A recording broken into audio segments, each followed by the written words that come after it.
Benoît, au niveau de comment tu te situes au niveau, parce que tu es constructionneur, tu contrôles vraiment là, tout, au niveau de développement durable, tu te situes comment? Bien, c'est sûr que nous, on a un parcours un peu différent, parce que dans le fond, on a des super bons entrepreneurs ici. Moi, à la base, je veux dire, j'étais beaucoup plus un écolo qui est devenu charpentier menuisier et tout, mais qui cherchait de dire comment, si j'ai une vie à donner pour la planète. On est jeune, on sort de l'école, on veut sauver le monde. Puis moi, c'est à force de faire des recherches, je me disais, où est-ce que dans quel domaine je dois aller pour que ma vie ait le plus d'impact écologique? C'est là qu'en voyant les recherches, que finalement, la moitié des problèmes environnementaux sont reliés à la construction. Donc, autant la gestion de l'eau, la gestion des déchets, la gestion de l'énergie. Bien, je me suis dit, c'est pour ça que je m'en vais dans le bâtiment. C'est devenu une passion vraiment avec le bâtiment écologique.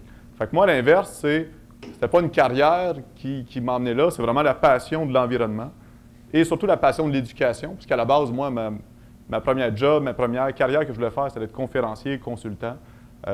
Donc, finalement, on est devenu entrepreneur en plus parce qu'on disait, ça ne sert à rien d'expliquer des choses aux gens si on n'est pas capable de leur vendre de quoi après, puis si les gens ne peuvent pas passer à l'action. Fait que moi, depuis 15 ans que j'essaie de trouver les solutions pour aider les gens à passer à l'action. Mais nous, c'est vraiment une valeur profonde. Tu sais, chez Belvédère, c'est des gens convaincus d'avance. Je trouve qu'on a les plus beaux clients dans le domaine du bâtiment durable parce qu'ils sont déjà convaincus. Des fois, ils sont trop convaincus de trop d'affaires. Fait que là, il faut les guider là-dedans, comme on expliquait ce matin. Mais c'est ça. Nous, c'est une valeur profonde. C'est une façon de vivre. Puis, c'est beaucoup dans la simplicité qu'on l'a apporté. Puis, je pense que c'est là qui a fait notre force aussi il y a une dizaine d'années. C'est que d'enlever l'idée qu'une maison écologique, c'est cher, c'est compliqué et c'est pas beau non plus. Parce que c'est vrai qu'ils n'étaient pas super belles il y a 20 ans, les maisons écologiques. Là. Donc, fait que là, on a voulu emmener un peu d'esthétique là-dedans. Bien, ça m'emmène un peu avec ma prochaine question. Je voulais savoir, au niveau des défis technologiques, mais là, on parle au niveau architecture, c'en était un, mais je pense que quelqu'un qui a relevé aussi un beau défi, Jean-François, avec les projets de maisons multifamiliales qui viennent d'être faits. Je voudrais savoir comment tu as été abordé, comment tu t'es intéressé, comment tu t'es viré vers ça. C'est quand même tout un virage, là. Oui, bien, en fait, c'est ça, d'entrée de jeu, là, dans l'introduction, ça a été un petit peu présenté. C'est un bâtiment de 6 condos qui sont net zéro, consommation énergétique net zéro. Et puis, au départ, en fait, ça arrivait après qu'il y a eu les changements au code énergétique. Donc, il y avait de nouvelles exigences. Avant ces nouvelles exigences-là, bien, nous, en tant qu'entreprise, on faisait des maisons qui étaient toutes certifiées Nouveau Climat 1. Donc, on était membre Select Nouveau Climat. Mais si je comprends, le début de la démarche vers ça, on était à peu près en 2012. Oui, 2012-2013. Et là, les règles ont changé. Puis ce qu'on faisait comme Nouveau Climat, bien, c'était plus applicable. Et l'intégration de Nouveau Climat 2, au début, ça a été assez laborieux. Ça a pris un bout de temps avant que ça décolle. Fait qu'on avait comme rien pour se démarquer en tant qu'entreprise. Puis c'était pour nous comme une période un peu morte en termes d'innovation. En fait, c'est l'équipe de Owens Corning Canada qui nous a approchés parce que c'était eux un peu les pilotes de ce projet-là, qui est un projet national. Donc, ce type de projet-là, il y en a eu 5 à travers le Canada. Et nous, on était les seuls au Québec, en fait. Ils cherchaient un entrepreneur qui était prêt à s'engager dans un projet innovateur, mais surtout un projet de démonstration qui allait démontrer la capacité réelle, la possibilité de le faire avec des matériaux et des technologies existants. Fait qu'on ne réinventait pas. Fait qu'évidemment, il y a eu toute une période d'apprentissage. Et ça a été pour nous comme une occasion de dire, bien, tu vois, on ne fait pas de Nouveau Climat 2, mais on a peut-être quelque chose sur quoi travailler. Fait que ça a été ça le déclencheur qui a dit, go, on embarque dans le projet. On a embarqué complètement. Puis on a livré en 2016 le bâtiment à consommation énergétique net zéro, qui est occupé aujourd'hui. Même que dans sa première année, qui a produit par les panneaux solaires, qui a produit plus d'énergie que les occupants en ont consommé. Fait que le résultat était là, dans le fond. Pourtant, il n'a pas fait si beau que ça cet été. Non, mais disons que c'était une première... Là, je vais mettre un petit bémol. C'était une première année où il y avait quand même au début une période là, que c'était pas complètement occupé parce que c'était pas habité partout, fait qu'il y avait moins de consommation. Fait qu'il y a une partie de ça. Le temps dira, dans le fond, si c'est réellement, mais en même temps... Dans tout le concept, bien, il faut savoir que c'est le mode de vie des gens qui a un gros impact. Là. Là, j'entendais justement qu'il y en a un qui s'achète une voiture électrique. Bien, c'est sûr que quand il va charger son auto, il va changer de concept net zéro pas mal, mais ce sera son choix.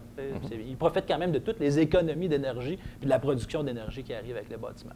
Fait que ça prend des occasions comme ça, des fois, pour avoir un élément déclencheur. Puis nous, bien, cet élément-là, on l'a eu à peu près en 2013, comme ça, quand on a participé à ça, livré en 2016. Et suite à ça, bien, c'est là qu'on a décidé d'embarquer, de faire des maisons Nouveau Climat 2 aussi, membre Select. Fait que de fil en aiguille, je pense que c'est un peu une prise de conscience qu'on prend comme entrepreneur. Pour dire, bien, il faut, pour être innovant, pour se retrouver un petit peu au devant du groupe, là, bien, c'est une des manières de le faire. Mais aujourd'hui, là... Ce qui est génial aussi, dans le fond, petit détail pour Jean-François, c'est pas une petite entreprise. T'sais, moi, ce qui m'a toujours impressionné chez son entreprise, c'est à quel point on peut faire du volume de qualité. Parce que souvent, on sépare, dans le domaine de la construction, on a comme les gros qui font de la moins bonne qualité, puis si tu veux de la qualité, ça te prend un plus petit entrepreneur. Puis ce qui est génial depuis quelques années, c'est qu'on voit que des gros joueurs, là, je veux dire, c'est impressionnant la quantité de bâtiments qu'ils font, mais qui arrivent à livrer aussi une qualité. Puis c'est là qu'on commence à avoir de l'impact vraiment sur le domaine. Puis moi, c'est ce que j'ai toujours cru depuis le départ. Puis ça rejaillit ça sur tout l'ensemble de l'industrie. Effectivement, je rajouterais à ce sujet-là que c'est quelque chose un peu et là, ça devient des fois un peu personnel en tant qu'on regarde qu'est-ce que les autres font, qu'est-ce qu'il y a dans l'industrie. J'avais un peu l'impression que l'industrie est difficile à bouger. Elle a de la difficulté à avancer, à innover. De façon générale, on dirait que c'est difficile d'apporter des changements dans l'industrie de la construction. C'est normal, c'est une industrie que c'est très conservateur. Souvent, les joueurs, les entrepreneurs, c'est des gens qui sont sur les chantiers, ne sont pas nécessairement très enclins à aller faire des journées de formation, des ci, des ça. Mais il reste que, étant difficile à bouger, bien, est-ce que nous autres, on peut faire quelque chose pour faire avancer? Est-ce qu'on peut faire bouger? Puis je pensais un petit peu à l'impact sur le parc immobilier. Tu sais, quand tu dis que s'il y a beaucoup de constructions qui se font de façon à gros volume, avec une qualité déficiente, bien, avec les années, ça ressort on en voit tellement des problèmes de construction qui sortent. Puis nous-mêmes, je veux dire, tout le monde, on en fait des erreurs, là, et on apprend de nos erreurs, mais si toute l'industrie est dans un mode stagnant, de ne pas vouloir innover, de ne pas vouloir améliorer la qualité du bâti, bien, on va se retrouver tout à l'heure avec un méchant problème, ces bras, que des maisons en décrépitude, il va en avoir partout, socialement, économiquement et écologiquement, ça va être un gros problème. Puis arrive chez moi en rénovation. Voilà. Bien, justement, moi, j'y arrivais en rénovation. Peut-être un préjugé. En neuf, c'est plus facile d'imposer à nos sous-traitants. On contrôle plus la conception, les partenaires qui travaillent à l'intérieur, mais en réno, là, impliquer nos sous-traitants dans un virage écologique ou durable, pas seulement écologique, mais développement durable, on fait ça comment? On a-tu un gros roulement au départ? Wow, belle question. Ma formule d'affaires que j'ai décidé d'implanter en 2013, donc depuis 2005, mais avec mon sac à clous, là depuis 2013, c'est vraiment sur place, in situ, un chef d'équipe, imputable. Donc, les commandes de matériaux, moi, ça se fait au chantier. Les chefs d'équipe, malheureusement pour moi, ont la carte de crédit de la compagnie. C'est eux vraiment qui vont faire les achats et c'est eux qui vont contrôler, OK, malgré le tableau de Gantt, mon sous-traitant, il vient telle date, puis ci, puis ça. Donc, j'ai un œil à temps plein. Souvent, en réno, on est non assujetti CCQ, fait que mon rénovateur, mon menuisier, bien, c'est lui qui va passer le conduit de la hotte pendant que l'électricien est en train de faire ses fils. Donc, on sort les menuisiers sur les ossatures, sur les rofs, mais le chef d'équipe, il est là sur place. Donc, ça devient un peu plus facile pour moi de dire à l'électricien, par mes chefs d'équipe, non, tu ne lances pas ça dans le conteneur, les fils électriques vont aller dans cette poubelle-là dédiée aux fils électriques, les tuyaux de cuivre, etc. Donc, on va vraiment former beaucoup. Puis c'était sympathique, il y a 2 semaines, un récupérateur de chaleur d'eau grise, donc les éco-drains, thermodrains. Et là, je montrais à mon plombier comment installer, et c'est tellement compliqué, c'est 2 collets Fernco, puis c'est tout. Oui, c'est tout. Donc, oui, de l'éducation, mais avec toujours le côté sympathique que les gens connaissent pas, mais ne sont pas réfractaires, c'est juste comment ça marche. Ah, OK, allons-y. Puis, est-ce qu'il faut avoir une certaine sensibilisation auprès des consommateurs quand je dis ça, ils veulent aller choisir leur revêtement de plancher ou là, on va avoir les contrats, donc on les laisse aller un peu? Ça fonctionne comment? En réno, la spécificité, c'est que je ne suis pas en train de vendre un produit qui est un résultat fini. C'est l'inverse. C'est la personne qui m'autorise à aller dans sa maison Et ça, Nicolas, tu ne mets pas ça chez moi parce que c'est horrible. Ça, par contre, j'aime ça parce que ma belle-sœur m'a dit que ça allait être beau. Donc, tout ce qui est composante esthétique, je me dissocie du choix du client, mais je vais toujours rajouter la phrase « Est-ce que vous me permettez? » Parce que là, vous voulez mettre un plancher flottant, un stratifié au sous-sol. Hein?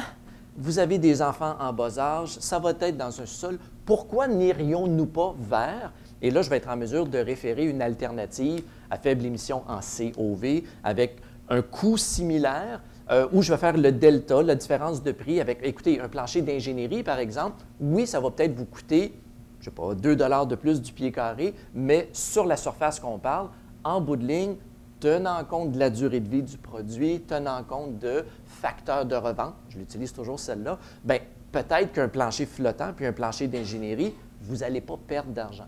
Mais tout ce qui est esthétique, il faut que ce soit la cliente, le client, évidemment, mais en essayant d'aiguillonner certification WaterSense au niveau de l'eau, est-ce qu'on va avoir besoin d'un récupérateur? Mon rôle, j'aime bien dire, permettez-moi de poser trop de questions que de juste livrer une pizza. Vous voulez une cuisine? Parfait, voilà une cuisine. Donc, est-ce que vous me permettez de vous poser une question?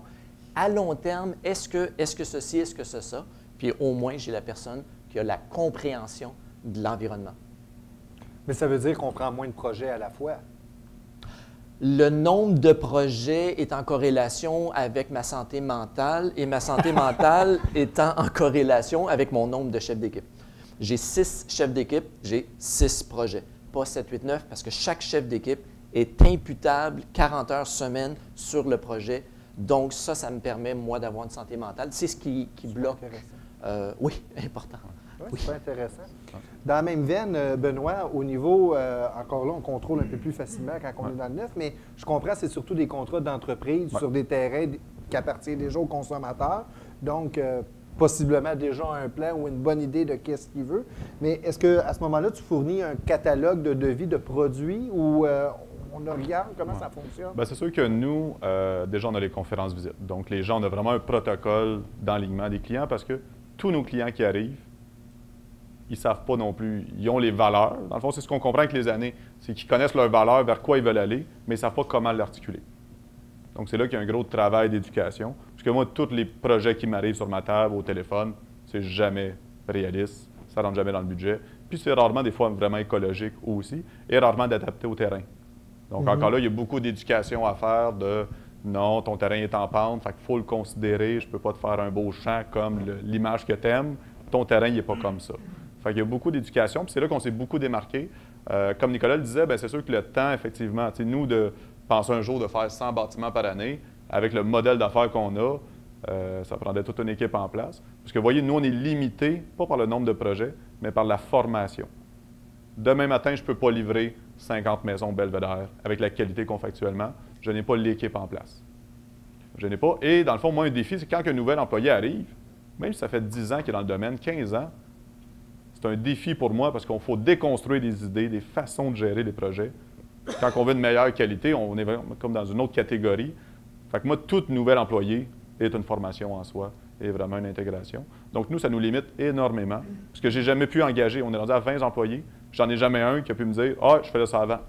Ouais. » Fait que, tu sais, mon technicien, c'est comme « Non, non, là, c'est des nouveaux détails qu'il faut apprendre. » Mais chargé de projet, je dirais. Puis nous, ça nous a limité beaucoup. Puis, tu sais, je ne veux pas faire de jugement, mais des gens, des fois, dans le domaine, qui avaient 20, 25 ans d'expérience. Moi, quand j'ai commencé plus jeune, je me disais, je vais aller chercher du monde qui en ont de l'expérience, plus que moi. Mais finalement, j'étais toujours en train de débattre avec eux. Ouais, mais c'est pas de même que ça se fait. Comme, je le sais que c'est pas de même que ça se fait dans le standard. On ne fait pas du standard ici. Fait que finalement, ça nous oblige à avoir une équipe qui est quand même plus jeune. Fait que j'aime mieux les prendre jeunes puis les former à ma façon que de m'ostiner avec eux. Ça m'amène une question que vous allez probablement dire qui est nounoune parce que c'est pas Marie-Pierre qui l'a écrit sur le carton. Elle t'inquiète, là. Est-ce que ça fait une différence au niveau de... Parce que là, c'est vraiment pas juste un produit. Vous ne livrez pas de la pizza, aucun d'un trois, là. Au niveau du roulement du personnel, parce que justement, ça prend un peu plus de formation qu'une construction standard que tout le monde a faite. S'il a fait 5 employeurs avant, bien, Chloé Le Colombage, il l'a fait chez 5 avant. Est-ce que ça amène moins de roulement? Est-ce qu'il y a un plus grand sentiment d'accomplissement? Les menuisiers, c'est du monde fier. Ils sont contents de leur job qu'ils font, d'avoir un produit de plus. Ou ça n'a pas vraiment d'incidence? Ouais. C'est sûr que nous, c'est un défi. C'est sûr que nous, on a la chance d'avoir une certaine renommée dans le domaine, puis on a quand même un bon pouvoir d'attraction. Je donne un exemple, on vient d'engager une chargée de projet, et puis on a reçu 100 CV, dans le fond. Et puis j'enlève les 100 autres qui n'étaient pas intéressants, là, donc des gens qui cherchaient des jobs à tout prix. Là. On a eu 100 bons CV, dans le fond, à étudier. Fait qu'on a quand même la chance d'avoir un bon tri. Encore là, c'est toujours le défi de prendre des gens qui ont l'ouverture d'esprit, qui ont l'expérience de joindre. Nous, un des gros défis qu'on a, c'est qu'on couvre un énorme territoire. Donc, c'est sûr que les gens doivent s'apprêter à faire de la route. Donc, c'est sûr que moi, j'ai perdu des bons employés parce qu'ils disaient, bien, moi, de faire 1h30 de route, ainsi de suite, de me déplacer, parce qu'en étant spécialisé, on couvre énormément de territoire. Fait que ça, nous, c'est un enjeu. Mais on a la chance d'avoir quand même une équipe qui est très stable puis qui est contente aussi de travailler. J'ai même plusieurs employés qui ont accepté des diminutions de salaire pour venir travailler chez Belvédère. Fait que... OK. Mais je vois le défi peut-être plus important encore en réno. En réno, c'est sûr, moi, mon transport, c'est au moins 1 heure, mais c'est pour faire 5 coins de rue, vu que je suis à Montréal avec les comptes. Il faut se stationner sur le plateau. Et se stationner. C'est de débarrasser de son véhicule. Oui. Un peu comme notre conférencière ce midi indiquait, et c'est ce que je fais déjà depuis l'attitude de la personne que j'ai devant moi. J'ai beaucoup de jeunes également, j'ai beaucoup d'Européens qui arrivent ici, puis c'est le fun parce qu'on peut mieux les exploiter. Exploiter dans le sens qu'on peut faire des exploits, évidemment. Et non, c'est parce que c'est des gens souvent qui n'ont pas leur carte de compétence. Puis en réno, pour être malgré tout compétitif, si je vais chercher des menuisiers, charpentiers, compagnons, full syndicat, je perds mon temps à faire des soumissions et je n'aurai pas la plupart des contrats. Donc, réno non assujetti me requiert du personnel compétent avec une belle attitude. J'ai une belle réponse avec les Français. OK. Et Jean-François, là, tu as vraiment les deux, la construction plus standard, même si tu étais déjà habitué avec Nouveau Climat, ces choses-là. Mais je dirais que la distinction chez nous par rapport à ce qu'on a entendu, c'est que c'est presque exclusivement des travaux qui sont donnés en sous-traitance. Donc, ce n'est pas nécessairement les employés qui est le défi, mais c'est vraiment de travailler avec les bons sous-traitants. Une fois que tu as développé une relation, des habitudes qui font en sorte que, telle petite affaire, on le fait de telle manière, ça, on s'ajuste comme ça, les solins comme ci, l'isolant de telle manière, effectivement, c'est plus difficile d'entrer des nouveaux. Mais je pense que, étant donné que c'est aussi un peu une culture d'entreprise chez nous, ça fait longtemps, une entreprise de multigénération, c'est souvent des équipes qui sont là à long terme depuis longtemps. Donc, il y a un peu une volonté d'avoir des équipes stables qui sont les mêmes sous-traitants année après année, projet après projet, le plus, autant que possible. Je pense qu'à ce niveau-là, ça devient un outil pour être capable de conserver cette stabilité-là puis intégrer plus facilement des nouvelles méthodes. C'est une des façons, dans le fond, de s'aider à implanter des méthodes innovatrices, c'est de travailler avec une équipe stable. Malgré la résistance qu'il peut y avoir.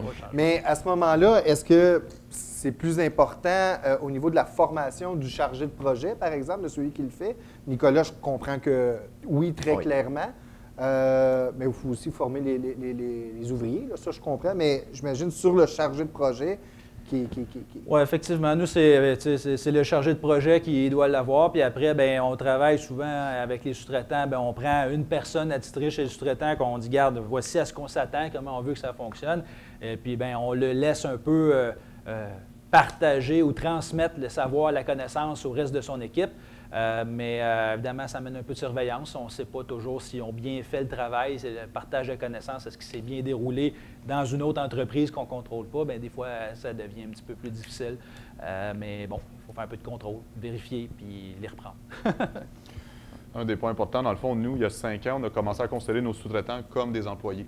Donc, en disant, je prends du temps pour former mes employés, je leur paye des formations, mon sous-traitant, les bons, là, pas tout le monde, là, mais ceux qu'on veut garder et développer des relations à long terme, il faut investir du temps dans nos sous-traitants parce qu'en bout de ligne, je peux livrer la qualité de ce que mes sous-traitants sont capables de me livrer. Moi, je ne peux pas livrer plus que ce qu'ils vont faire sur le site. Donc, c'est là qu'il y a vraiment un enjeu. Puis, comme on disait, de montrer aux plombiers. Puis, il ne faut pas non plus s'attendre à ce que ce soit les gens qui fassent l'innovation. Donc, moi, comme charpentier menuisier, je me disais, c'est pas à moi à montrer des choses aux plombiers. Mais finalement, oui. Puis, c'est ce qui marche le mieux. Parce que finalement, si lui, je ne lui montre pas, il va trouver ça compliqué, il va chialer, il va me charger une fortune aussi. Alors que quand tu y montes, là, finalement, tu arrives à baisser tes coûts. Puis il y a aussi leur expliquer le pourquoi. C'est souvent ça. Au lieu de c'est bien compliqué ça. Non, mais regarde, tu ne touches plus à mon pare-vapeur en faisant tel ça. Ah, OK, l'étanchéité. C'est quoi l'étanchéité? C'est ce qui fait que les maisons sont plus confortables. Ah, OK. Ah, c'est pour ça qu'il ne faut pas percer des trous partout. T'sais. Fait que c'est tout là le défi d'éduquer au quotidien, vraiment. Absolument. Petite question en rafale, juste oui ou non. Quand on adopte un virage développement durable, est-ce que ça coûte plus cher, oui ou non? Benoît? Oui, il y a un surcoût. Il y a une autre question à aller après, là. oui, il y a un surcoût. Nicolas? Oui à l'initiative. Oui. Oui, il y a un surcoût. OK. Maintenant, est-ce que le consommateur est prêt d'effrayer des frais pour ça ou ça s'en va, c'est de la poche de l'entrepreneur qu'il faut qu'il en prenne moins sur sa marge de profit pour pouvoir compenser cette partie-là? Jean-François, ça a l'air à te faire réagir, ça, cette partie-là. Je dirais non. Il n'est pas prêt à payer pour ça. Par contre, il peut être prêt si on y amène les arguments qui font en sorte qu'il va embarquer. Donc, il y a toujours une contrepartie. On est obligé de la mettre de l'avant, la contrepartie. Parce que si on présente juste le coût, il y a un coût, c'est sûr qu'à ce moment-là, ils ne sont pas prêts à sortir de l'argent juste pour avoir le développement durable. Un peu de la même manière, oui, il y a un surcoût à l'implantation avec une équipe de travail, puis des procédures, puis tout ça. Et mon client, je préfère faire moins d'interventions et faire le projet que d'être un pur de dur, un peu à la Benoît, puis perdre la plupart de mes projets parce que je suis en réno. C'est vraiment une autre réalité. Et Benoît peut se permettre, évidemment, son charme. Et des fois, Emmanuel n'écoute pas, mais je vais installer des cuisines IKEA des fois parce que le client n'aura peut-être pas la capacité financière d'aller faire du sur-mesure vraiment certifié sans COV. Et oui, IKEA, des fois, c'est un compromis que j'accepte de faire, sachant qu'on a quand même fait toutes les autres composantes et j'ai poussé le composteur directement sur le comptoir. J'ai poussé la poubelle complètement dans le fond du tiroir pour que son ado mette au recyclage parce qu'il ne voit pas la poubelle qui est trop loin. Il faut tirer 12 pouces de plus. Fait que je vais quand même faire des actions selon le client. Fait que je ne suis pas un pur de dur, moi. Mais ce que j'entends aussi, surtout depuis ce matin, c'est que pour faire du développement durable, ça ne veut surtout pas dire de rajouter nécessairement des cossins, de la technologie. C'est surtout pas ça. Je pense peut-être à vous écouter. Je constate que c'est peut-être plus au niveau de la conception de penser, de ne pas commencer à rentrer avec une masse dans un projet, de tout défaire et de réfléchir après, ou peut-être même pas réfléchir, commander puis d'installer.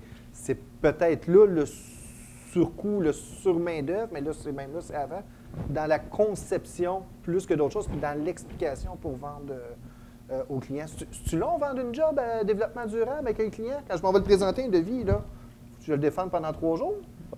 Tout dépendant de la qualité, mais c'est sûr que nous, effectivement, il y a un processus client qui est très important. C'est sûr que nous, on fait du sur-mesure. Donc, les gens, ils ont acheté leur terrain, ils ont rêvé de leur projet, ils ont plein d'idées. Donc, nous, le défi, c'est ce qu'ils veulent. Ça coûte 200 000 de plus que le budget qu'ils veulent mettre. Fait qu'on a plusieurs mois pour travailler, pour arriver à un juste milieu, un compromis. Fait que oui, il y a beaucoup de temps, beaucoup d'investissement. C'est sûr, dans le sur-mesure. Là, on voit la différence avec du condo qu'on commence à faire. On fait comme, hey, c'est donc bien génial. Au lieu d'avoir 200 questions, il y en a 12. Hey, c'est donc bien facile. Là, on s'ennuie quasiment dans les rencontres. Fait que c'est sûr que nous, on a commencé par la marche la plus dure de faire du sur-mesure spécifique, que l'on pose des questions sur chaque chose. Là, je veux dire, même les courbes de murs sont discutées avec les clients. Donc, c'est ça. Fait que dans le fond, c'est vraiment une adaptation. C'est sûr que nous, c'est le modèle qu'on a choisi, mais là, on essaie d'être de plus en plus grand public avec le condo, les quartiers, justement, les développements, pour aller chercher une autre clientèle, justement, qui ne veulent pas faire que du sur-mesure pur et dur. Puis, Nicolas, moi, je t'écoute, puis je me revois dans mon ancienne vie, là, quand je faisais de la rénovation. Tu conseilles beaucoup, tu sembles beaucoup à l'écoute, tu suis vraiment tes clients, là, pratiquement là, par la main tout le long. Puis, je me permets de... le temps investi dans cette gestion de projet-là, ça représente quoi par rapport à un projet normal? Et en fait, je dirais que ça dépend aussi du client type. Emmanuel en a parlé lors de sa formation.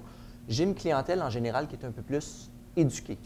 Et elle va m'arriver, « Hey, il y a telle étude qui vient qui dit que... » C'est comme, OK, oui. Bon, évidemment, je ne réponds pas n'importe quoi. Je vais m'informer avant de répondre. Selon le client que j'ai devant moi, je vais énormément adapter mon discours. Si j'ai un client qui me dit « Non, regarde, c'est pas grave, mets ça dans le conteneur », c'est comme « Non, si ça ne vous dérange pas, je vais quand même trier, recycler, mais inquiétez-vous pas, ça ne vous coûtera pas plus cher. » À contrario, si j'ai une personne, les 2 professeurs universitaires qui voulaient le récupérateur d'eau grise, qui voulaient ceci, cela, eux, c'était vendu d'avance. Ils cherchaient juste quelqu'un qui comprenne leur langage. Et parfait, est-ce que vous avez besoin de ceci en même temps que cela? Et là, ça se fait bien. Et en général, on va être capable, avec des bonnes questions, de quand même assez rapidement savoir quels sont ses besoins, quel est son langage, répondre. Puis, mais ce n'est pas si long que ça. Et surtout, c'est que ça me permet de me, un peu comme parlait Hélène ce midi, bien, c'est ce qui fait que des fois, je suis peut-être 20 plus cher parce que je vais faire de qualité, parce que je vais prendre le temps. Pas parce que c'est écologique, parce que je vais bien protéger ces planchers avant d'aller faire la rénovation, parce que je vais le faire une fois, puis ça va être durable, je vais bien le faire. Et ça, je suis capable, parce que j'ai investi du temps, de faire travailler mon équipe peut-être un peu plus que on a toujours fait ça de même, de l'autre entrepreneur à côté, supposons. Mais ça doit paraître aussi au niveau de la livraison du devis à la fin, des travaux plutôt à la fin. Le client doit savoir beaucoup plus à quoi s'attendre, le résultat qu'il va avoir, puisqu'il a été vraiment appuyé tout le long du projet, j'imagine. Ah, puis ça, c'est le nerf de guerre pour tout entrepreneur. Hein? Ceux qui sont ici le savent, c'est toujours les conflits parce que, bien là, comment ça que c'est pas inclus? Et en réno, une cuisine, un petit mur porteur, mais c'est 10, 12, 13 pages facilement de détails techniques que je dois mettre à force d'avoir su des coups de 2 par 4 dans le visage, de dire comment ça se fait que c'est pas inclus, c'est pas écrit que c'est pas inclus, puis là, c'est comme OK. Et là, bien, on rajoute des clauses. Si on remplace des prises électriques parce qu'on enlève un mur porteur, on ne retourne pas changer tout le panneau électrique, là. Donc, à force d'expérience, d'apprentissage, on va s'assurer de faire des mandats qui sont très précis. Qu'est-ce qui est inclus, qu'est-ce qui est exclu? Et ça, je pense, c'est le nerf de guerre. Ouais. Un contrat type en réno très détaillé, en langage populaire, c'est ma survie. Oui, absolument. J'ajouterais peut-être qu'en fait, oui, il y a du temps à mettre pour vendre ça, mais de plus en plus, ce que je trouve très intéressant dans ce que Benoît a abordé, c'est le fait qu'il y a de plus en plus de projets intégrés qui se font. Fait que des développements domiciliaires, tout intégré, où est-ce que c'est de la construction un petit peu plus, moi, je dirais, industrialisée. Ça se fait de façon plus répétitive, le concept est plus... Fait qu'on en voit de plus en plus. Et la conséquence, c'est que peut-être, je pense, en tout cas, de moins en moins de maisons personnalisées, custom sur mesure, malgré qu'il y en aura toujours, il y aura des besoins. Mais les petits projets de condos, les maisons en rangée, tous ces trucs-là qui sont vraiment prédéfinis, bien, je pense que ça amène une certaine facilité à vendre ces avantages-là parce qu'ils sont intégrés dans un package. Après la mise en marché, la représentation, ce qu'on dit aux clients, on est capable de le planifier un peu mieux, de former un vendeur qui va avoir une recette un petit peu plus prédéfinie et qui a peut-être moins besoin d'une connaissance excessivement pointue dans le domaine. Je veux dire, Benoît, Nicolas, vous le savez, là, on en parle, là, on est tous un peu limités par quelle quantité, le nombre de clients qu'on peut rencontrer, convaincre, expliquer les détails. Mais si c'est un concept qui est plutôt général, qui s'applique à tout un projet, bien, de cette façon-là, je pense que c'est plus facile de former les représentants et les personnes qui rencontrent les clients, les laisser aller un peu plus avec ça. Puis le client, ça devient, je pense que ça peut, dans bien des cas, ça rend juste le projet désirable. Fait qu'il y a des gens qui ne seraient peut-être pas attirés par l'aspect écologique ou l'aspect développement durable. Après qu'il va avoir visité ce projet-là chez vous, il va s'en aller chez un autre qui ne l'est pas. Bien, il va peut-être poser des questions ailleurs. T'as-tu ça, juste parce qu'il l'a vu. Fait que, je pense qu'il y a un intérêt un peu dans ce sens-là. C'est intéressant. Oui, non, vas-y, Bonheur. C'est intéressant de voir aussi de quelle façon on peut se démarquer. T'sais, moi, j'ai des clients qui viennent, puis je ne sais pas s'il y a des représentants de Bonneville dans la salle, mais tous mes clients vont chez Bonneville avant tout. Je pense que tout le monde va chez Bonneville dès qu'il y a un projet de maison. Puis souvent, ils me disent hey, « j'ai parlé un peu d'efficacité de ci, puis vous auriez dû voir les réponses que j'ai eues des vendeurs. » Puis là, on voit vraiment la différence entre un vendeur et un conseiller comme vous êtes, ainsi de suite. T'sais. Puis après ça, je veux dire, oui, mes maisons coûtent sûrement plus cher que celles de Bonneville, mais les gens ne retournent pas comparer parce qu'ils disent « non, moi, les réponses qu'on m'a données, c'est pas ça que je veux de ma maison. » Puis je sais qu'ils font des bonnes maisons, Bonneville. Fait qu'allez pas les mettre contre moi. Là, mais dans le fond, c'est ça. Il y a un produit pour chaque personne. Je pense c'est d'être à l'écoute de ce que le client peut avoir besoin. Puis c'est intéressant, moi, il y a 2 ans, je tombe sur un client qui commence à s'associer avec le plombier. Puis il commence à détailler des détails du code, et ainsi de suite. Je fais comme, wow, c'est le client, là. Qui n'était pas plombier, qui n'était pas dans le domaine. Je fais comme, hey, il a vraiment écouté tout ce qu'on lui a conseillé. Puis c'était lui qui disait des choses. Là, je fais comme, et là, c'est le fun parce que ce client-là, il va vraiment bien entretenir sa maison parce qu'il comprend les éléments. Pour conclure mon volet financier, Pierre-Yves McSween, juste pour la caméra, là, c'est filmé, fait que je ne sais pas combien de temps ça va durer sur les internets, là, donc je veux spécifier, on est en 2017, parce que peut-être que la réponse va changer en 2022. 2022, c'est l'année où Hydro-Québec prévoit qu'on va être à parité entre économiser 1 kWh et acheter 1 kWh. Ça devrait être le pivot à ce niveau-là. Donc, je suis en 2017. Présentement, ça ne coûte pas cher encore acheter de l'électricité. Suite au projet qui a été réalisé, en as-tu qui rentrent dans le bureau, puis je veux du valeur nette zéro tout de suite? Oui.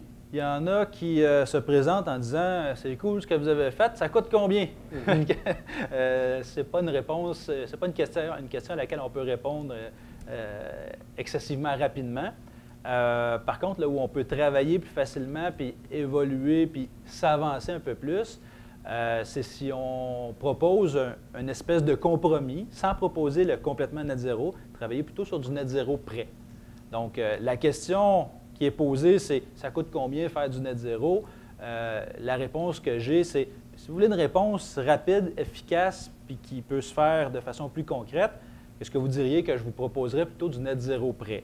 Alors là, on peut évaluer des coûts de façon plus facile, c'est-à-dire qu'on conçoit la maison comme si c'était net zéro, on n'installe pas les panneaux solaires qui est la portion production d'énergie. Alors, il y a la modélisation qui vient avec ça, il y a tout ça, mais il reste que ça donne une certaine marge de manœuvre parce que c'est un peu un équilibre en net zéro entre la capacité et l'espace disponible sur le toit pour installer des panneaux solaires et produire l'énergie, puis combien on a mis de mesures pour réduire la consommation pour avoir besoin de mettre moins de panneaux. Fait qu'à un moment donné, si je n'ai pas assez de place pour mettre mes panneaux, il faut que je mette plus de mesures d'économie. Ce jeu-là, où est-ce qu'il vaut la peine, on est capable au moins de partir avec un barème plus facile. Donc, quand la question se pose, c'est un peu l'approche que puis avec le temps, je pense, au fur et à mesure, les tarifs d'électricité vont augmenter. Les panneaux solaires, eux, devraient se démocratiser de plus en plus accessible, c'est certain. On le voit depuis 5 ans, ça a énormément changé déjà. Dans 5 ans, ça va être encore beaucoup plus accessible. Ouais. Au niveau des technologies qu'on développe à travers le développement durable, on a des méthodes alternatives, si on pourrait dire. J'aimerais ça savoir, peut-être Benoît, tu as plus travaillé avec ça, les isolants alternatifs, je ne sais pas moi, les ballots de paille, le chanvre, ces choses-là.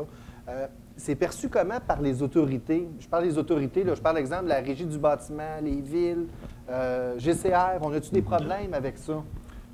C'est sûr que dans le début de ma carrière, on avait une approche beaucoup plus grano. Donc oui, on a fait des murs en ballots de paille. J'ai fait les 2 premières maisons préfabriquées en ballots de paille au Canada. Donc j'ai emmené le côté professionnel à l'artisanat.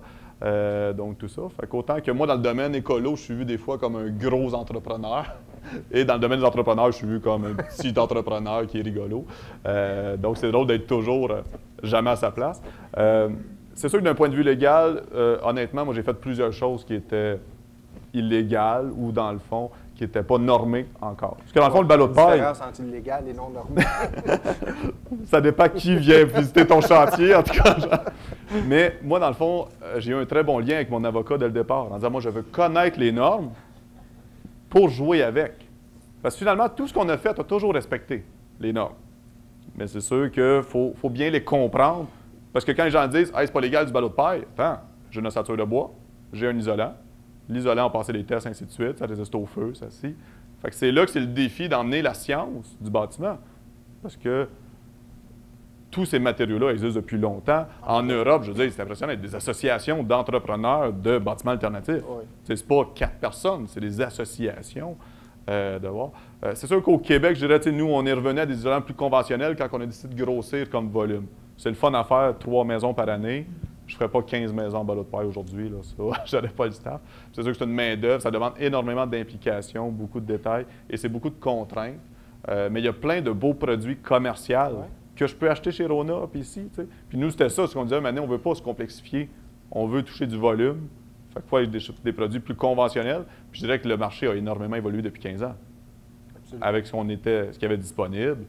Juste de voir, mettons, la laine de fibre de verre, qui était quand même avec du formaldéhyde avant, qui en a quasiment plus ou très peu de voir. Fait qu'on le voit que même des produits que, quand moi j'ai commencé, c'était pas des bons produits écologiques.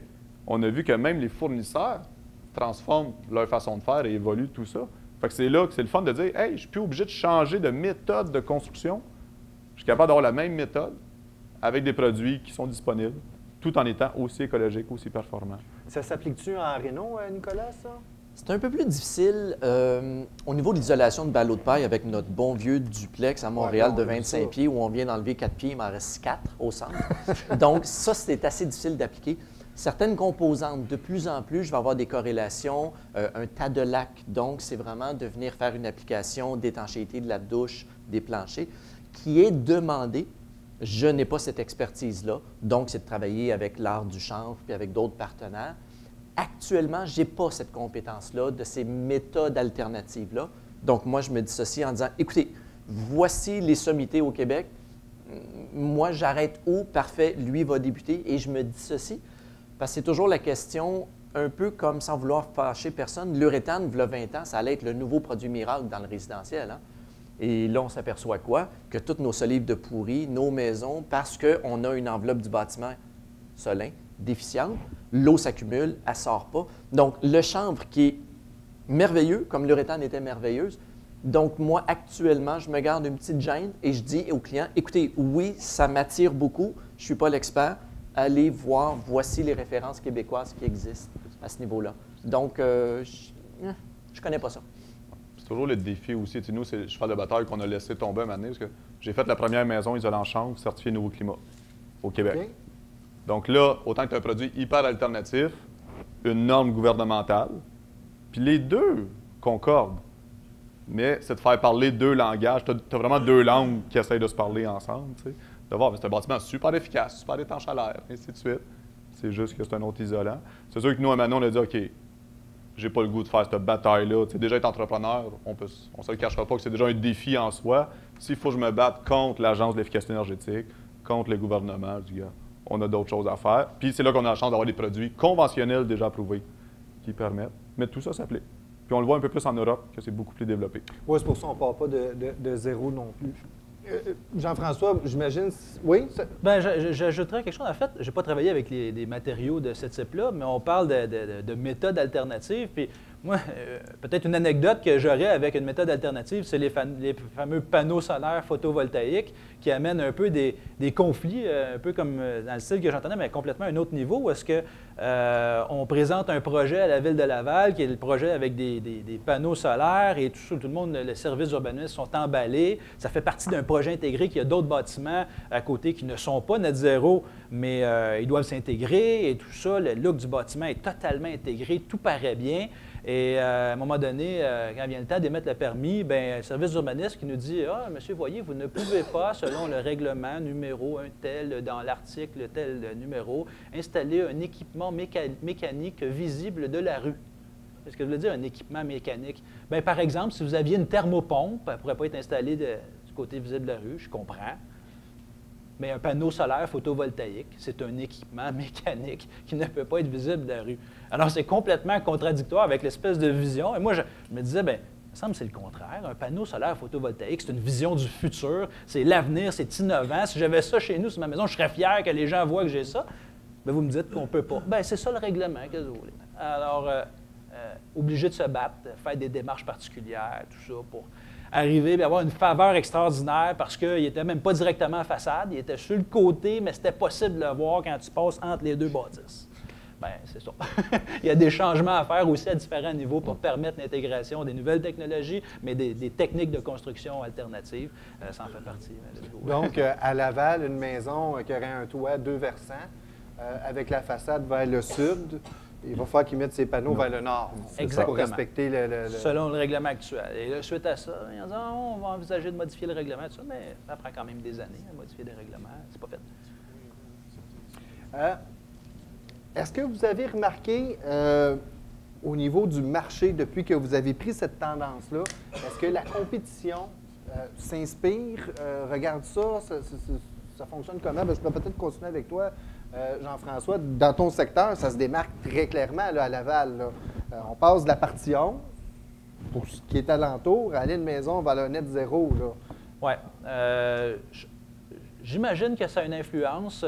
Puis là, c'est un feeling, mais j'ai l'impression de voir que quand on emboîte le pas, quand on fait des choses d'une façon moi je dirais un peu at large, là, à l'ensemble de nos constructions. J'ai l'impression que des fois, ça fait des petits. Puis au fil des années, je l'ai vécu. Je me souviens, il y a plusieurs années, à un moment donné, on a commencé à travailler avec certains matériaux, puis hop, là, on voyait que ça s'est mis à se vendre un peu plus. Il y en a d'autres qui le faisaient, ça suivait l'exemple. Surtout quand on travaille sur des projets où il y a, par exemple, beaucoup de construction, puis il y a plusieurs constructeurs. Bien là, il y en a un des constructeurs qui développe une technique. Là, si les autres voient que ça fonctionne, bien, hop, ça a une influence. Fait que, oui, il y a un peu de suiveux. Je disais un peu d'entrée de jeu au début que souvent, c'est une industrie qui est difficile à changer, l'industrie de la construction. Il y a beaucoup d'acteurs du milieu qui ne vont pas nécessairement aller de l'avant avec l'innovation, mais c'est un peu ça, c'est qu'ils vont suivre. S'ils voient un autre qui fait quelque chose, un coup qu'ils voient qu'un autre réussit puis que ça fonctionne, bien là, ils vont adopter ces méthodes-là. Mais il n'y en a pas beaucoup qui prennent les devants pour le faire. Fait que si on peut être de plus en plus, on va faire bouger l'industrie un peu plus, mais oui, il y a une influence définitive de un à l'autre, ça se regarde dans le marché. Puis, Nicolas, si on parle au niveau de la rénovation, c'est sûr, c'est pas concentré parce que tu vas d'où est-ce que les gens sont, mais tu es quand même sur l'île de Montréal, tu es quand même bien connu. C'est assez difficile de savoir en réno. Comme j'expliquais ce matin, il y a quand même 300 000 maisons de rénovées sur l'île à chaque année. 38 des maisons qui sont rénovées. Donc, rénover une cuisine, une salle de bain, un mur porteur, etc., ou le peinturer, je pense que les promoteurs de construction vont savoir, hey, c'est lui qui est en train, c'est elle qui est en train. Alors qu'en réno, mon deuxième voisin peut faire des travaux, pas mon premier voisin, parce que c'est moi qui fais ses travaux présentement, mais le deuxième voisin peut faire des travaux, puis je ne le saurai jamais. Fait que ça, c'est assez difficile, je crois, sauf, ironiquement, via la PCHQ. Parce que la PCHQ, via les prix de MUS, via nos conférences, nos formations, où là, tiens, eux autres, ils font ça, puis tu sais. Et là, ça devient au feeling que je peux voir qu'il y a une conscientisation. Et également via mes clients, évidemment, mes clients magasinent. Et non, il y a telle personne qui me propose ça. Genre, tiens. Puis là, je commence à entendre. Moi, ce qui est vraiment intéressant, j'ai été parmi les premiers éco-entrepreneurs accrédités. J'ai vu mon chiffre d'affaires vraiment tripler. Et surtout, ce qui a été important, c'est que mon chiffre d'affaires, mais pas en triplant mon nombre de clients. Donc, chacun des clients types, je ne me rappelle pas mes chiffres par cœur, mais c'était comme 300 de croissance au niveau du prix, mais au niveau du nombre de clients, c'était de 1,2. Donc, Éco-Habitation m'a permis d'amener ça via la certification. J'entends de plus en plus, je ne le sais pas, je ne sais pas si Éco-Habitation a des statistiques là-dessus au niveau davantage de l'engouement des futurs éco-entrepreneurs en réno. C'est encore le petit frère qu'on connaît moins, je pense. OK. Puis, Benoît, toi, tu te promènes beaucoup d'une ville à l'autre, oui. Ou même de village à d'autres. De région à l'autre. De région à l'autre. Est-ce que tu sens que ça a une influence quand tu t'en vas construire un projet ça sort tout de l'ordinaire un peu, puis j'imagine quand il y a au dépanneur chercher un coke, ça doit jaser un peu. Est-ce que tu sens que ça provoque des discussions au moins? Oui, on a quand même la chance que nos bâtiments, autant qu'ils peuvent être poussés techniquement, qu'ils restent quand même simples, parce qu'on a toujours un désir de ne pas avoir... Il ne faut pas que ça paraisse que ça soit écologique. Donc, ça s'intègre quand même bien. Fait que ça, je dirais que ça nous aide à passer quasiment partout. On travaille sur des projets à Laval présentement, des projets à Montréal aussi, dans le fond, de Tours. Fait que ça marche également. Ce qu'on voit, je dirais, de plus en plus, c'est les sous-traitants, l'influence qu'on a sur nos sous-traitants. Mettons, je donne un exemple, j'ai un excavateur qui a 3 ans, on a commencé à utiliser les drains rigides. Dans le fond, nous, ça fait plusieurs années qu'on le fait. Puis j'apprends que finalement, 1 an plus tard, bien, tous ces jobs sont rendus en drain rigide. Il dit, moi, du drain français, j'en utilise plus. C'est tout du drain rigide, dans le fond. De voir. Fait que, tu sais, un plombier qui me dit, oui, moi, le thermodrain, je le propose à tous mes clients. De voir. Un autre électricien qui utilise telle boîte électrique que nous, on utilise, qui vient moins percer. On fait comme, hey, c'est génial. Parce que, tu sais, moi, j'étais fier de dire, hey, on a 15 maisons par année qu'on a de l'impact. Mais là, avec les années, je rencontre, je fais comme, on a peut-être de l'impact sur 100 maisons. Même pas celles juste de Belvédère, mais sur toutes les autres autour. Puis c'est sûr que moi, je suis un des formateurs pour les cohabitations, pour les co-entrepreneurs.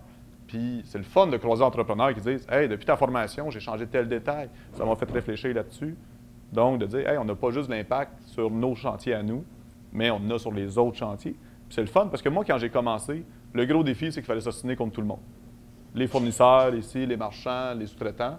Alors que là, de plus en plus, bien, ce que Jean-François fait, ça m'aide. C'est pas une compétition du tout.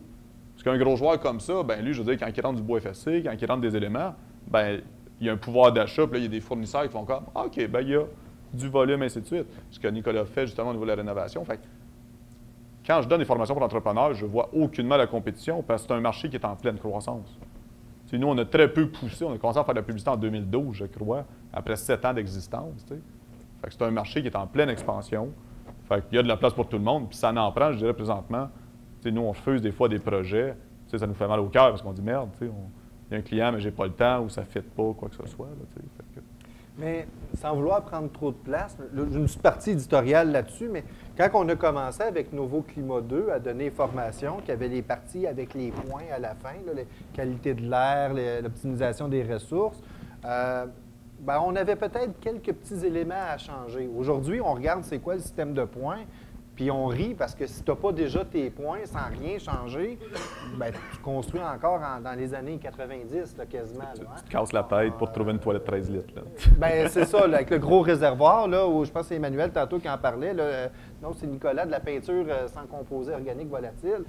Faut que tu cherches longtemps là, pour en trouver là, qu'il y en a là, dedans.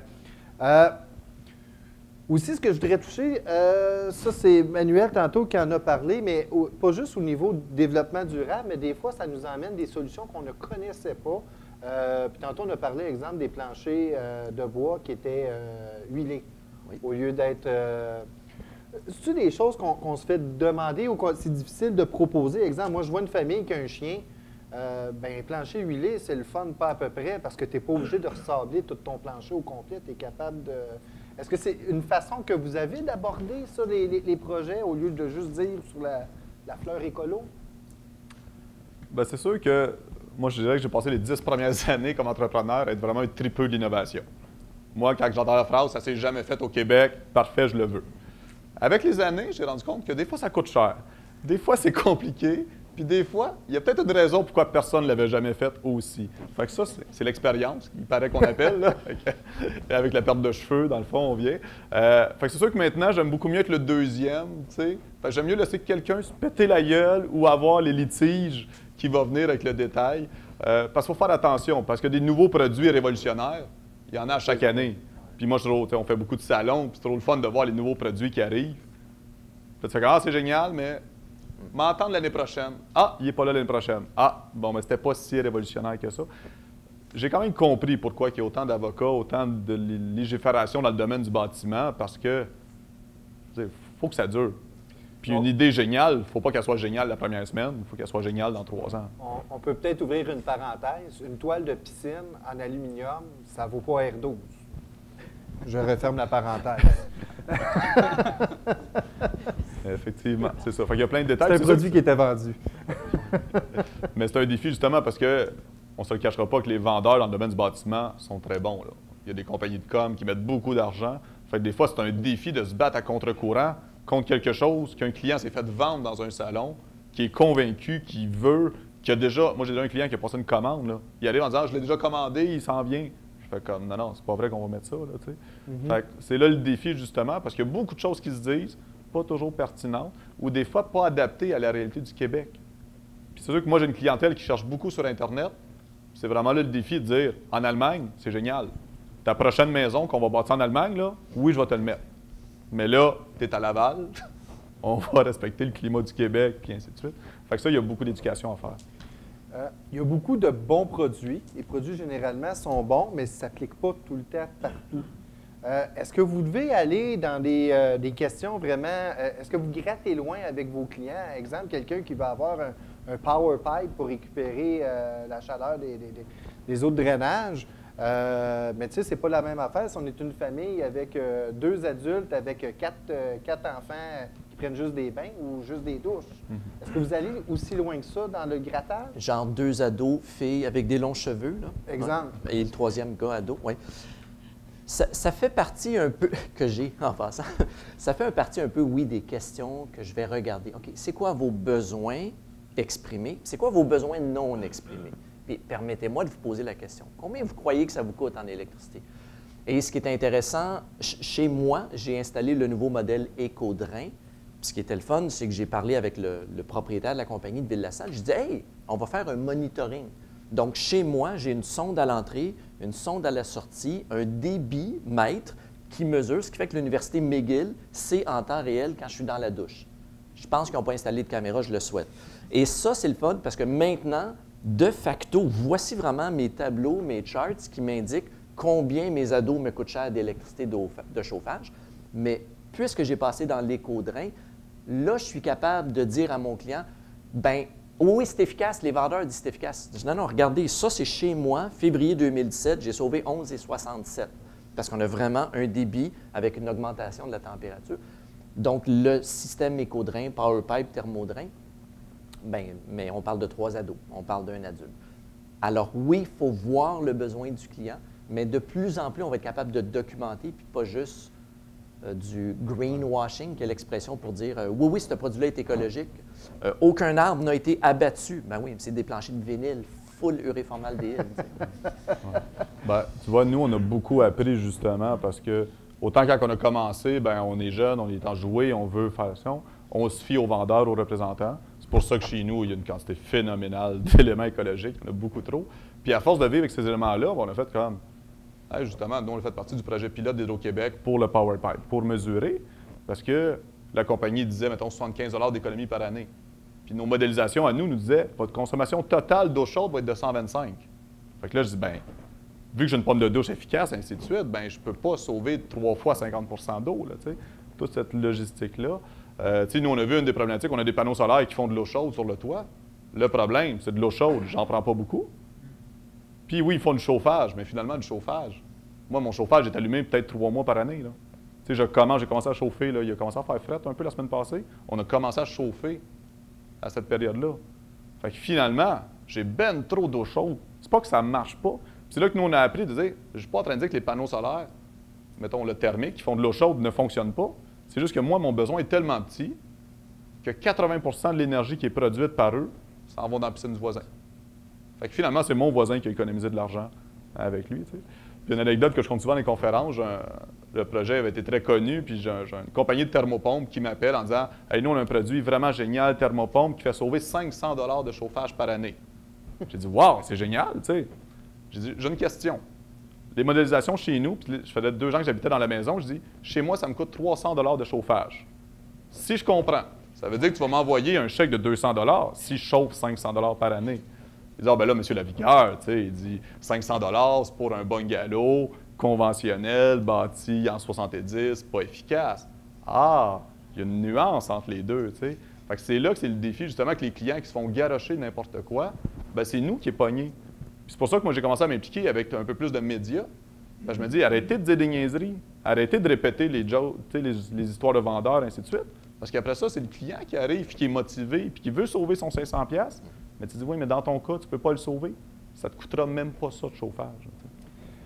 Il y a un thème qui est récurrent aujourd'hui, c'est le chauffage, l'efficacité énergétique. Mais si on est en 1980, puis je demande dans la salle qui climatise l'été, je ne sais pas s'il y a quelqu'un qui va lever sa main. Aujourd'hui, en 2017, si je dis qui ne climatise pas chez eux l'été, je suis probablement tout seul qui va lever la main. On est 2. On est 3. Mais je n'en entends pas parler beaucoup parce que les consommateurs, ils ne sont pas encore conscients de ça, que l'efficacité énergétique, c'est pas juste le chauffage. Même peut-être qu'on climatise plus qu'on chauffait. C'est peut-être plus l'été, si j'ai un chauffe-eau électrique à part de ça après la piscine, peut-être plus l'été que je consomme de l'énergie. Est-ce que c'est juste que c'est pas un bon créneau ou c'est le consommateur qui n'est pas rendu là? La climatisation reste quand même un coût minime, je dirais, dans un bâtiment, surtout si le bâtiment est efficace. Tu sais, je dirais que nous, on a quasiment 2/3 de nos bâtiments qui n'ont pas de climatisation. Okay. Après ça, c'est vraiment les clients qui veulent avoir vraiment, là, qui ne tolèrent pas qu'il fasse 25, puis là, c'est abominable. Parce que c'est sûr que les coûts de climatisation sont toujours à peu près 10 fois moindres que les coûts de chauffage. Tu sais, oui, il fait plus chaud maintenant, puis les étés sont moins froids, mais il fait quand même fret encore l'hiver. Puis tu sais, oui, il fait chaud, mais il ne fait pas chaud si longtemps que ça. Donc, comme ça. Fait que oui, c'est un enjeu, mais c'est pas un coût énorme, dans le fond, là, avec toutes les modélisations qu'on a pu faire. On parlait souvent de demandes particulières des clients. Bien, un autre élément, moi, que j'entends souvent, c'est je veux de la géothermie, je veux un système géothermique. Et le système géothermique, c'est excessivement dispendieux et ça peut valoir la peine d'installer de la géothermie. Mais quand tu as une maison super efficace, que tu es rendu que ça te coûte 300, 400, 500 pièces d'énergie par année. Ça ne vaut plus la peine de la faire de la géothermie. Par contre, ça peut être un beau plus, ça peut être un beau feature. Quelqu'un qui veut mettre de l'argent, qui veut investir pour avoir tous les avantages qui viennent avec de mettre des planchers radiants un peu partout, chauffer le patio extérieur, laisser. OK, là, on jase, là on va en parler, mais ça, souvent, les attentes des gens, c'est ça coûte 15 000 mettre de la géothermie, puis je vais sauver ça en 10 ans. L'approche arrive comme ça parce que c'est ce qu'ils ont entendu d'un vendeur qui a fait un scénario que ça pourrait fonctionner comme ça. Mais c'est rarement le cas. À ce que je comprends, quand on parle de développement durable, de toujours frapper sur le clou de l'efficacité énergétique, c'est vrai, mais c'est peut-être pas ça non plus la plus grande distinction. Peut-être que je comprends un peu plus que c'est du confort qu'on parle. Oui, souvent. Souvent, le confort, efficacité énergétique, confort et durabilité. Moi, je pense qu'il y a ces aspects-là qui viennent avec. Peut-être, je le mettrai un peu à part, là, mais on en a parlé vaguement tantôt, mais valeur de revente. On néglige tellement trop souvent. En tout cas, moi, j'ai l'impression que mon équipe, que ma gang le néglige. Tu payes ta maison plus cher, oui, mais quand tu vas la revendre, elle va valoir plus cher aussi. C'est clair, ça devrait être démontré, c'est ce qu'il faut, c'est certifié que tu as tels avantages. Aujourd'hui, toi, tu es prêt à considérer, à payer plus cher aujourd'hui, celui qui va acheter de chez vous dans 10, 15, 20 ans à qui tu vas revendre, il devrait aussi considérer ça. Donc, c'est même pas un investissement, c'est même pas une dépense, là, tu vas le récupérer. Et ça, c'est à part les économies d'énergie qui viennent avec et tout ça. Donc, à considérer. Parce que dans des travaux, que ce soit de la neuf ou de la réno, quand on parle de mécanique, c'est là qu'on va faire augmenter beaucoup la facture. Parce que ce que je comprends, on n'est pas nécessairement obligé de passer par des équipements sophistiqués au niveau de la mécanique. Peut-être même un peu moins, j'imagine, au niveau de la réno, de mettre un gros échangeur de chaleur ou un échangeur d'air super performant dans un mur qui n'a peut-être pas de système d'étanchéité à l'air. J'appelle ça le jeu de l'apprenti sorcier. On se rappelle qu'on était tout petit, Walt Disney, avec l'apprenti sorcier qui mélange n'importe quoi puis que ça explose.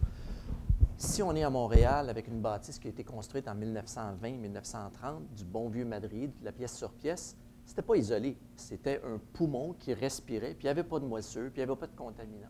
C'était vraiment ce que je disais tout à l'heure. Hein. Maintenant, les gens, mets-moi un gros sac de vidange au-dessus du gros sac de couchage. Ah non, je ne veux pas mettre la boîte en tôle, le VRC, je ne veux pas ça. Et ça, c'est dangereux au niveau de la santé, au niveau des moissures, au niveau des occupants. Donc, c'est toujours de dire, oh, attendez, le coût-bénéfice, oui, c'est une chose, mais votre coût-bénéfice de votre santé. Et ça, je reviens toujours. Est-ce qu'on a vraiment besoin d'isoler? C'est un peu comme les firmes, Joël, Louis rendu Joël, qui va être en arrière, qui va être capable de dire au client, oui, mettez 6 000 d'électricité, vous allez le rentabiliser dans 132 ans. Je recommence. Mettez 6 000 d'isolation parce qu'il faut ouvrir les murs. Pas comme l'équation ici où les murs ne sont pas encore fermés. Dans mon cas, arracher, retirer, mettre un 6 000, 7 000 en dommages collatéraux, et Joël va aller faire une simulation, puis ça va prendre 132 ans avant de récupérer cet argent-là d'une électricité qui est, somme toute, verte. Donc, il faut faire attention dans l'équation. Bien, justement, je suis curieux par rapport à ça. Peut-être, Benoît, c'est toi qui le sais le plus là-dessus. Il y a des modélisations sur les maisons que tu as construites, qui ont été faites. On comprend la modélisation, pour ceux qui ne savent pas c'est quoi, si on rentre toutes les données du bâtiment, la grandeur, l'orientation, toutes les composantes. Toutes les composantes, le facteur isolant, l'étanchéité à l'air qu'on a, puis on est capable de dire de combien il va consommer dans une année. Le score, as-tu de l'allure par rapport à la vraie vie? C'est-à-dire, je rentre les informations dans un modèle informatique, ce qui va me sortir, ça a-tu du bon sens? C'est quand même assez proche, quand même étonnant. C'est sûr que moi, je suis un gars beaucoup plus de terrain, puis j'aime beaucoup plus voir la vie. C'est sûr que l'on travaille, mettons, avec Écohabitation sur l'ISP, donc l'indice salaire passif. Justement, on a fait tester 10 bâtiments pour voir réellement avec l'usage, et ainsi de suite. C'est sûr que c'est toujours un défi de savoir, les gens nous disent, je prends tant de douches par semaine, de tant de litres. Là, c'est comme, puis selon moi, ils sont tous plus optimistes parce qu'ils ne veulent pas qu'on les chicane, là, qu'ils prennent des longues douches. Mais c'est sûr que tant qu'on n'a pas de monitorage, puis tu vois, moi, c'est une démarche que je commence cette année, de commencer à installer du monitoring dans certaines maisons pour voir vraiment plus réalistement qu'est-ce qui consomme quoi. Parce que nous-mêmes, moi, en vivant chez moi, j'ai eu des surprises en vérifiant certaines choses, de dire « Hey, finalement, ça consomme beaucoup plus que je pensais et ça moins que je pensais, donc c'est pas là l'enjeu. » Donc, dans tout ça. Fait que oui, de comprendre justement autant la science du bâtiment, mais l'usage. Parce que finalement, les humains ont autant d'impact que le bâtiment. Puis ça, après ça, ben nous, on a beau faire le meilleur travail comme entrepreneur, ce que l'humain fait dedans après, ben on ne le contrôle pas. On ne contrôle pas la météo non plus. Non plus. Donc, la météo n'a plus d'importance quand on a un bâtiment efficace. Là. Fait que ça... Quelqu'un qui voudrait se lancer dans cette branche-là, là, une chose que vous auriez aimé avoir, une petite tape dans le dos, puis juste vous faire dire ça.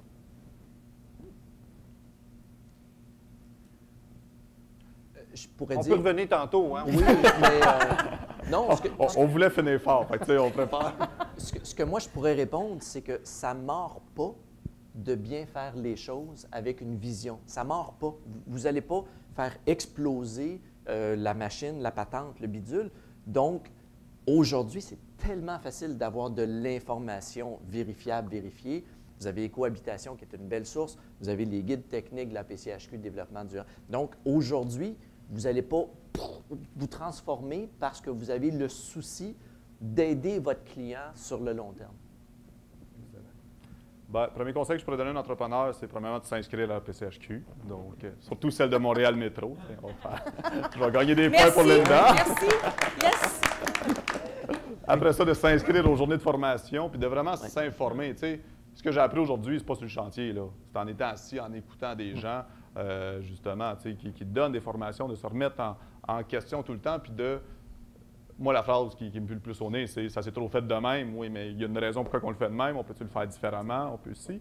De chercher toutes les sources d'informations, vraiment, qui est impressionnant dans le domaine du bâtiment. J'ai été vraiment étonné de tout ce que je trouve encore, puis que je me rends compte que je sais beaucoup moins de choses que je pensais. Puis pour quelqu'un qui commence, bien, je dirais, tu sais, pour débuter, c'est correct de commencer en rénovation. Tu sais, c'est là qu'on apprend et tout. Puis quand on devient grand, puis qu'on a une expérience, bien là, on peut commencer à faire des bâtiments neufs. Fait que je dirais que c'est un beau cheminement à faire. Wow. Mais à Réno, on apprend énormément. C'est la plus belle école. Sérieux, là? Moi, Oui.